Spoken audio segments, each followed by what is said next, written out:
never lived my truth. But also being in addiction helped me, realize that as well, that is what was for me. Because, I started addiction because I was kind of depressed and not really feeling like so then, it took me time to really find myself. I got sober a little bit, realized, my transition. So then, here I am now. I don't know. I just talk. I feel like listen. That's what we do on this channel. Yeah. All right, but you're not gonna get away. All right, I did ask the question. I still want the answer. So as far as the threesome goes, what role did you play in that? I just sucked some dick and ate some coochie. That was just about it. Okay, because the reason I was asking was I wanted to know if you'd actually felt coochie, like actually with your penis. You know what I'm saying? Okay. I could never. But but what if you did it and it felt great? Because trust me, and it does. I can tell you right now, she would. What's up, YouTube? I want to take the time to say thank you to all the channel members. Guys, I couldn't do it without you. Make sure you like and subscribe each video. And if you haven't already, click the join membership. Become a member. Now back to the content. What's up, YouTube? Atlanta Street Interviews out here with another one.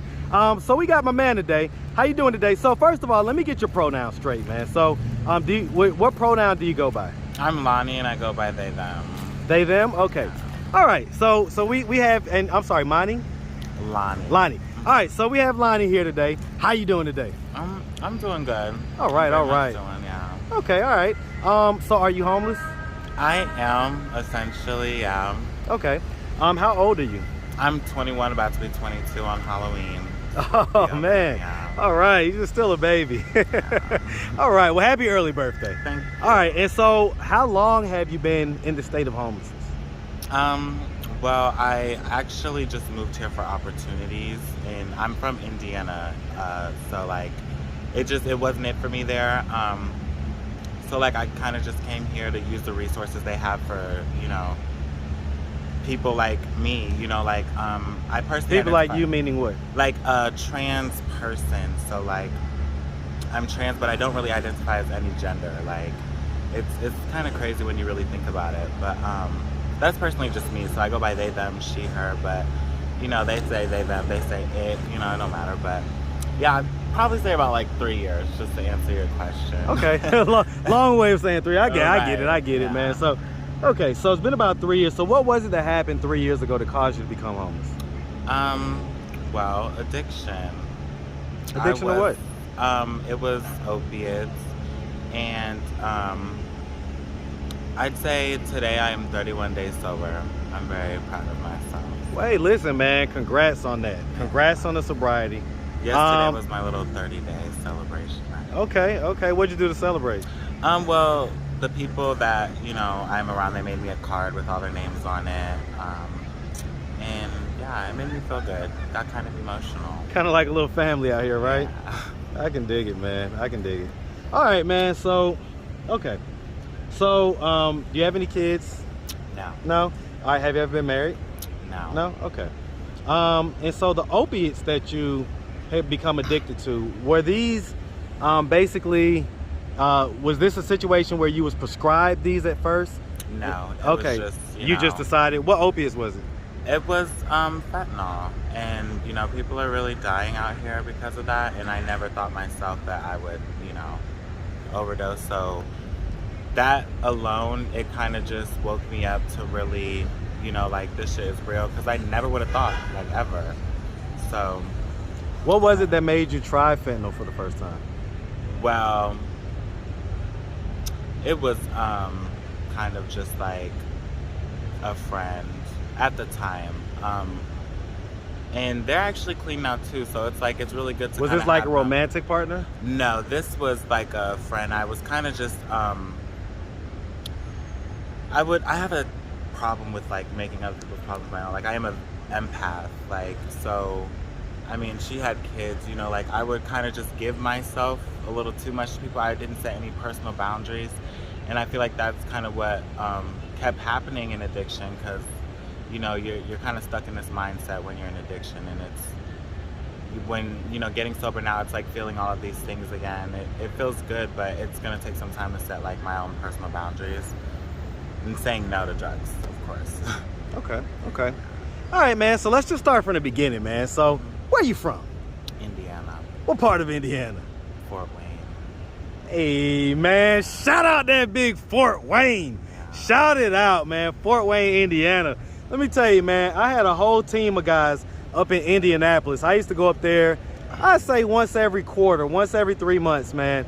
I was up in Indianapolis training my guys, out working with them, man, and I loved Indiana, man, and, Indianapolis in particular. So, Yeah. hey, man, shout out to that big Indiana. All right, man, and so growing up in Fort Wayne, did you have both your mom and your dad in the household? No, it was always just my mom. Just mom? Okay. Yeah. Was dad active and present in your life? Yeah, he actually came to one of my first drag shows, so it felt really good. How old were you when that happened? 19, 20. Okay. Yeah. So I mean, so growing up, would you say that you had a fairly normal childhood? I'd say I did have, like a fair childhood. It was difficult because I was different, in school, and even, with my mom sometimes, she wouldn't get it. And I grew up with all brothers. None of my sisters really lived with me on my dad's side, so. But like whenever I would see her, I would be playing with her, and I kind of realized I wanted to be something else when I was like 15. I was just about to ask, what age did you realize? Well, I came out to my mom as bisexual when I was 9, so, but then, moving on, I obviously knew that wasn't for me. So, yeah, I kind of tried to tell her, and it was like a, not while you're under my roof kind of a thing, And I get it. It's hard. Well, I mean, but at 9, how? In No, other that words, was at 15. For Okay. me, yeah. So Okay. 9 was when I came out as bisexual, but when I was 15, I came out as trans. but how do you know kind of what sexuality you are at 9? Like, in other words, Well, you may know what you're attracted to, but did you have sex at 9? No, no. I watched a Wanda Sykes. Now, I would look at men because, I was 9. I was kind of probably just, I don't know, to be honest. But I knew what I liked. Like, I would look at older men when I was 9 years old. But, yeah, and I watched a Wanda Sykes stand-up, and she was talking about what bisexual was. Now, I listened, and I kind of got what it was, and then I told my brother the other night. I was like, I think I'm bisexual. And then he told my mom at dinner. And it was like, I was like, wow, I kind of just dropped, but, she was supportive of that. So, I mean, as far as that journey goes, right? Yeah. You're coming from a generation that's a little bit different from mine, right? Yeah. Folks like yourself in my generation, I would say had it a little rougher. Mm-hmm. It wasn't quite as accepted in society in general. Yeah, it's definitely getting better. So for instance, like, have you lost your virginity yet? Yeah, I have. What age were you when you lost your virginity?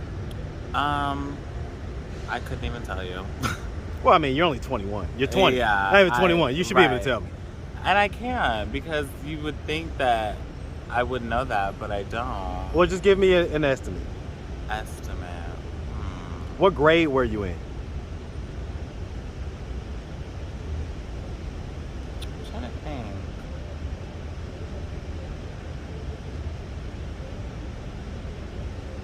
I don't know. I know I was a minor, though. No, actually, I lied. I didn't lose my virginity until I was like 18, yeah. And that was to a man? Yeah. Well, okay, hey, gotta ask, Hey, man. I've ate coochie before, too, so, I've definited tried Well, different see, things, so but, there yeah. you go, and see, I so, ate a little and you don't know before. unless you ask, man, and Yeah. so how did that situation come about? How did you get a little bit of coochie? Because there's guys out here. It was actually. There's guys out, just to let you know, there's guys out here that are straight that can't get coochie.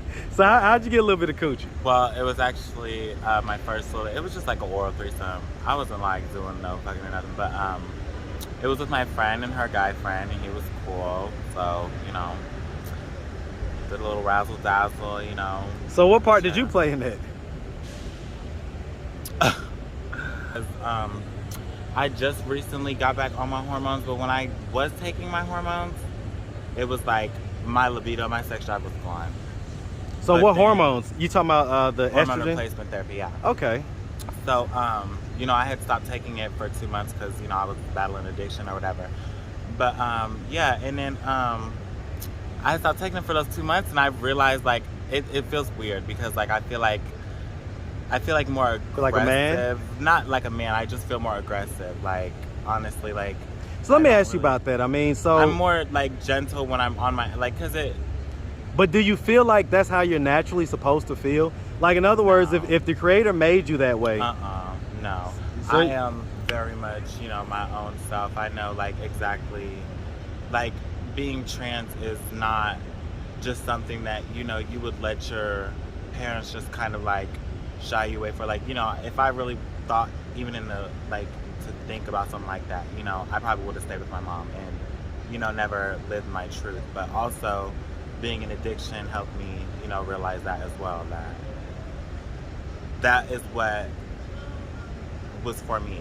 Because, you know, I started addiction because I Was kind of depressed and not I really was feeling depressed, like. yeah. So then, you know, it took me time to really find myself. I got sober a little bit, realized, you know, my transition. So then, you know, here I am now.